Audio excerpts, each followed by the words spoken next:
Have you ever heard a song called You've Got to Be Carefully Taught?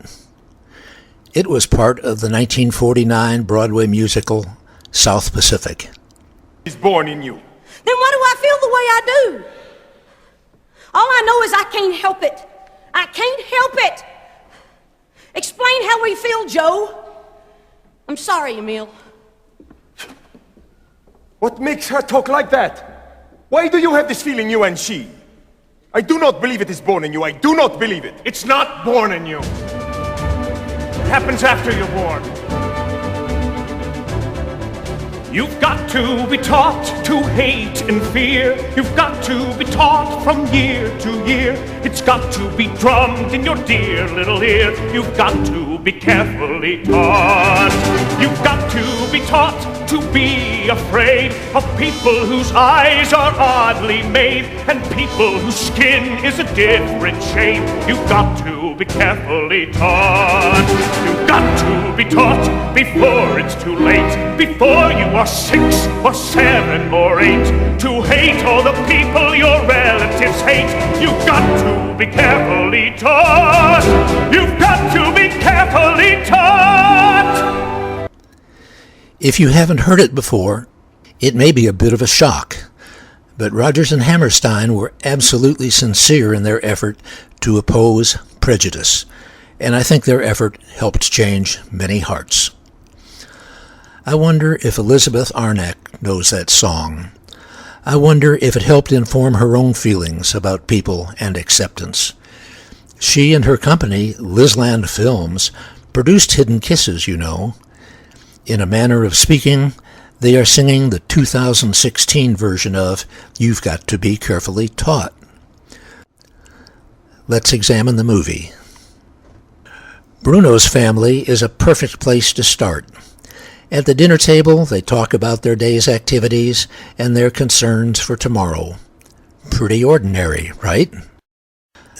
But watch Corinne's face as she mentions that Nathan is gay.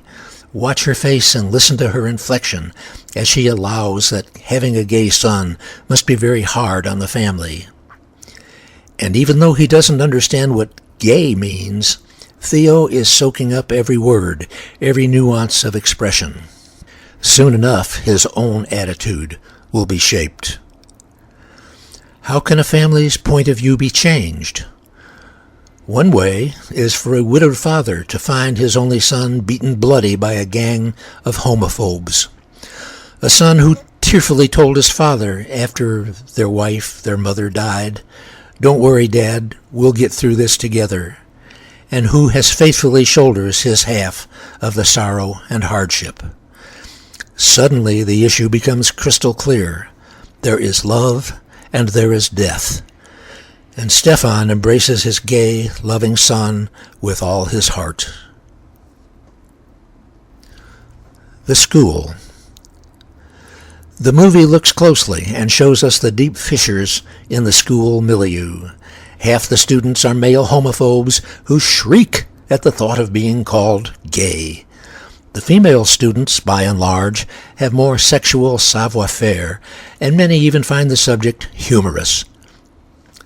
Most of the teaching faculty are well-educated and worldly and understand that homosexuality is a genuine human characteristic and should be accepted as natural. Not to do so inevitably ruins lives. But there is a problem. That problem is the principal, but it really applies to all principals. He is obviously responsible for the safety of his students, Nathan's beating a case in point.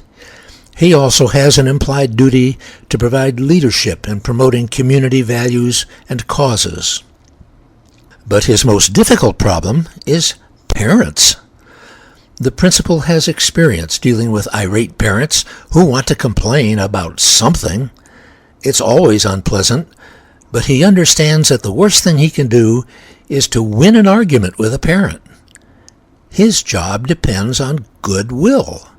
You don't make goodwill by telling people they're wrong. If it was rumored that homosexuality was active at the school, all hell would break loose. His own job would be jeopardized. The movie is very honest in showing these factors, and while it presents the possibility of allowing a gay rights association to speak to the students to promote understanding, the issue is never resolved. Social media. Smartphones, tablets, and laptops are everywhere. But teenagers, who seem to be locked into all the social networks, are only really locked into personal things, primarily themselves. To them, anything that seems exciting, titillating, or scandalous about their peers floods their networks instantly. Porno. If somehow you haven't yet seen porno, be like Louis and look at some, quote, just out of curiosity, unquote. Ha! If you're too young, all it takes is a little digital white lie, and you're in. Nothing in sex is overlooked, except perhaps love and respect. Will such blatant availability corrupt our race? Who knows? But it is definitely now part of the world's culture. Hidden Kisses simply acknowledges it. The medical profession is not cast as a contributor to homophobia, but rather almost as its victim. Bruno, an inflexible homophobe, is a medical doctor. When Laura comes to visit Louis, who has not answered her phone calls, Bruno turns her away, using his medical mantra to lie to her, telling her that Louis is sick and she cannot see him because she will get sick herself. When Corinne confronts Bruno in his office, she warns him that if he tries to prevent her from taking the boys to live with her parents, she will file charges against him for mistreatment of Louis.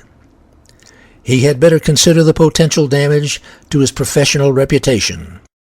Clearly, a spotless reputation is a medical practice necessity. Domestic scandal could be the kiss of death.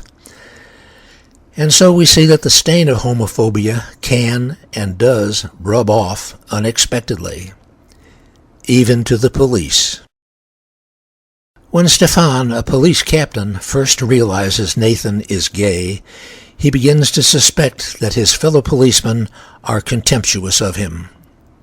He becomes defensive and paranoid, and it distracts him from his official duties. It takes Patricia to talk straight to him and make him realize he is having an immature and unjustified reaction. When Nathan pleads for his father's help to rescue Louis, Stefan calls for his department's help. The police cruiser operated by his friends race to the bridge looking for someone about to jump, and Serge runs to grab an unknown man at the rail who turns out not to be Louis. The movie does not have to tell us that police everywhere encounter gay teenagers who take their own lives every day. We know they are unhappily involved with the phenomenon. It is sad and dismal work, but it is much needed. I believe that the writers, producer, and director have done a wonderful job of crafting this story. It ranges far and wide, but it never loses sight of the central event, the love of the boys. And the supporting cast simply all give superb performances.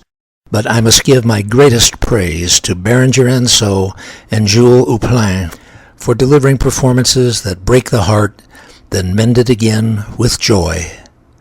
I can't tell you how much I appreciate that. Merci.